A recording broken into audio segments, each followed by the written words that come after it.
Қытайдағы мен Қазақстаннан МСПС деп қояды ғой. Сол орталық базарға бүгін кіріп шыққам. Сонда естіп айтып.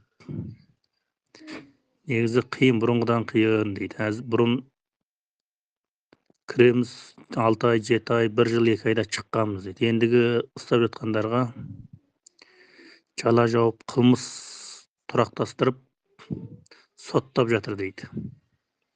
Мен естіген хабарым. Иә, сәлеметсіздер. Кеш жарық. Кештеріңіз көңілді болсын. Бұл өтірік ақпарат. Негізі чаттан бізді бәрі шығарып тастады қайтадан. Осы жақын уақытта қосқан еді, қайта шығарып тастады ғой. 2 күннің ішінде маған сол жақтан бір хабар келген. Ана біздің бір туысты алып кеткен, жаңағы әкім болған. Соны 19 жылға соттап, жындыханаға кіргізді деп өзі көп арызданып жүріп. Білесіздер, осы интернет нелердің бәрінде бар. Соның әйелі хабарласып екен. Осы 4-ші айдан бастап қайта қысатын болды.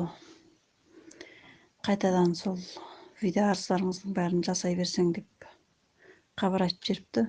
Өте қиындасып кетті. Бұрынғыдан да қиын болады деп жатыр. Теп енді астыртын бір туыс арқылы хабарласып екен.